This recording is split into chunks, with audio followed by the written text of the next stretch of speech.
ارشد علی صاحب حافظ اللہ اسی پہلے آئے، ان سے گزارش کروں گا کہ وہ آئیں اور اپنے خیالات کا اظہار کریں، اپنے قیمتی مواعظ حسنہ سے ہمیں فیضیاب کریں۔ العالمین والصلاة والسلام على سید الانبیاء والمرسلین، اما بعد فاعوذ باللہ من الشیطان الرجیم، بسم اللہ الرحمن الرحیم۔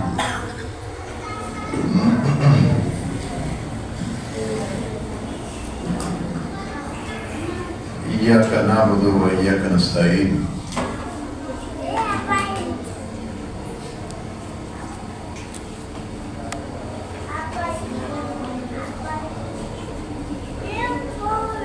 سیدنا عبداللہ بن عباس رضی اللہ تعالیٰ عنہ کہا کرتے تھے کہ ساری شریعتوں کا خلاصہ قرآن مجید ہے، اور قرآن مجید کا خلاصہ سورہ فاتحہ ہے، اور سب کا خلاصہ یہ آیت ہے ایاک نعبد و ایاک نستعین۔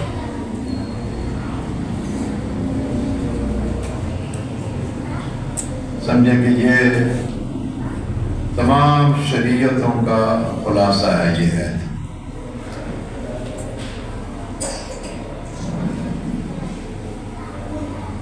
آپ صلی اللہ علیہ وسلم کا ایک عظیم صحابی معاذ بن جبل رضی اللہ تعالیٰ عنہ، وہ آپ کے پیچھے سواری میں سوار تھا۔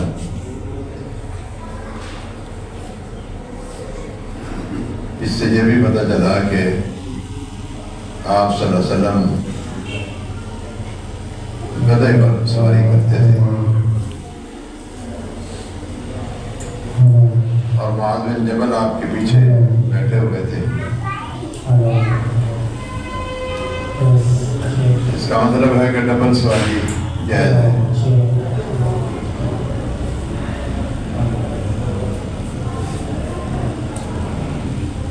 آپ صلی اللہ علیہ وسلم نے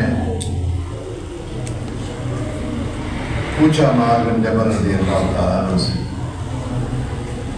نہ جانے یہ کتنا سفر تھا۔ آپ صلی اللہ علیہ وسلم نے اس سفر کو بھی فائدہ مند بنانے کے لیے معاذ بن جبل سے سوال کر لیے، یا معاذ اتدری ما حق اللہ علی العباد وما حق العباد علی اللہ؟ اے معاذ، کیا تم جانتے ہو کہ اللہ کا حق بندوں پر کیا ہے اور بندوں کا حق اللہ پر کیا ہے؟ کیا جانتے ہو؟ کہ اللہ و رسول عالم، اللہ کے نبی، اللہ اس کا رسول بہتر جانتا ہے، میں نہیں جانتا۔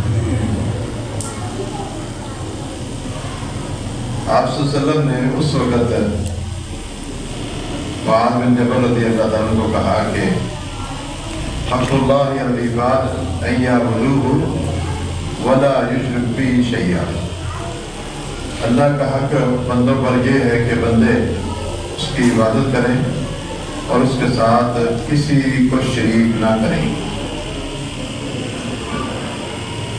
اور یہی بات اس آیت میں کہی گئی ہے، ایاک نعبد و ایاک نستعین۔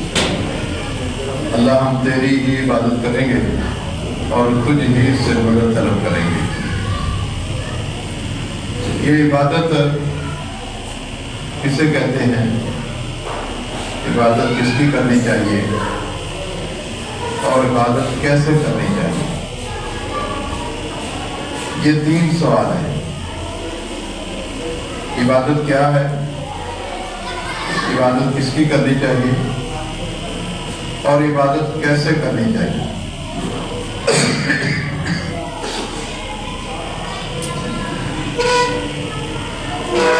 ابھی آپ نے سنا ہے کہ عقل مند کون ہے؟ آپ صلی اللہ علیہ وسلم کا فرمان ہے کہ القیس من دان نفسہ وعمل لما بعد الموت۔ کہ عقل مند حقیقت میں وہ ہے